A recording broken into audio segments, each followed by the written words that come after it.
Students, स्वागत है आप सबका हमारे YouTube channel education point coaching classes में। तो बच्चों, आज की इस वीडियो में हम करने वाले हैं क्लास 9th के सामाजिक विज्ञान की वर्कशीट नंबर 61। 7 जनवरी की वर्कशीट है, तो शुरू करते हैं इस वर्कशीट को। बच्चों, आज की इस वर्कशीट में भी हम जलवायु पाठ को ही करने वाले हैं, जिसके अंदर हम पढ़ेंगे मॉनसून का आगमन और मॉनसून की वापसी, यानी कि ये कैसे आता है और भारत में कैसे चला जाता है। तो सबसे पहले तो मानसून का आगमन होता कैसे है, मगर मानसून की अवधि की बात की जाए तो जून के आरंभ से लेकर मध्य सितंबर तक 100 से 120 दिन का लगभग ये अवधि होती है। सामान्य बारिश अचानक बढ़ जाती है और कई दिनों तक लगातार जारी रहती है, और इसे ही मानसून का फटना कहा जाता है। यानी कि ऐसा लगता है कि मानो मानसून की जो बारिश है वो रुकेगी ही नहीं। इसे मानसून पूर्व बौछारों से अलग किया जा सकता है, क्योंकि बौछारों में हल्की हल्की बारिश होती है और इसमें लगातार बारिश होती जाती है। मानसून आमतौर पर जून के पहले सप्ताह तक भारतीय प्रायद्वीप के दक्षिणी छोर में प्रवेश करता है और बाद में भारत के अरब सागर और बंगाल की खाड़ी शाखा में बढ़ जाता है। तो कितनी शाखाओं में बढ़ गया? एक अरब सागर शाखा और दूसरा बंगाल की खाड़ी शाखा।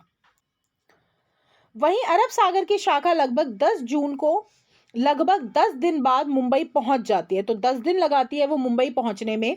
और बंगाल की खाड़ी की शाखा भी तेजी से आगे बढ़ते हुए जून के पहले सप्ताह में असम में पहुंच जाती है।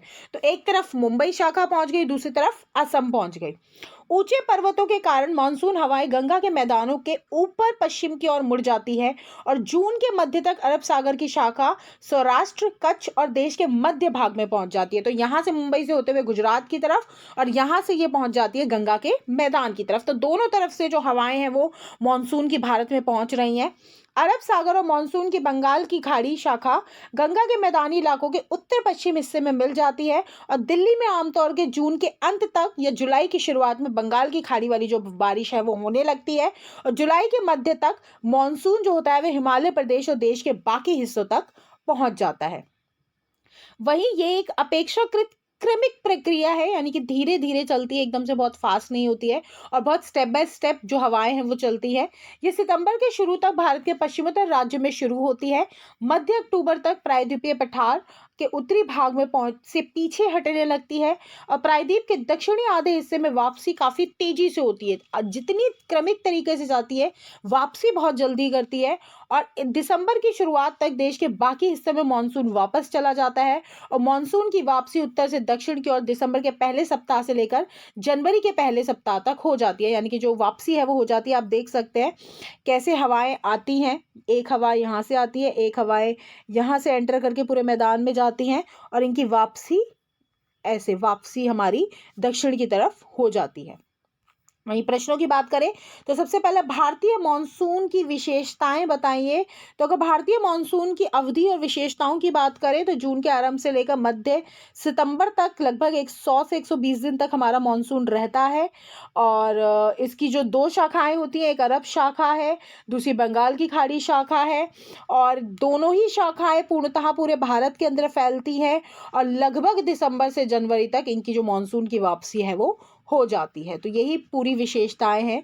मॉनसून का फटना किसे कहते हैं? तो स्टार्टिंग की लाइन में ही आपको दिख जाएगा, जब लगातार सामान्य बारिश बढ़ जाती है और बिना रुके कई दिनों तक जारी रहती है, इसी को हम कहते हैं मॉनसून का फटना।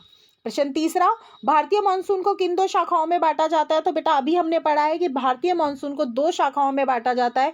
एक है अरब सागर शाखा, दूसरी है बंगाल की खाड़ी शाखा। प्रश्न चौथा, किस महीने में मानसून की वापसी शुरू हो जाती है? तो अभी हमने पढ़ा है कि लगभग जो प्रायद्वीप में मध्य अक्टूबर तक जो है इसकी वापसी होना शुरू हो जाती है, और दिसंबर से जनवरी के मध्य पूर्णतः जो हमारा मानसून होता है वो वापस हो जाता है।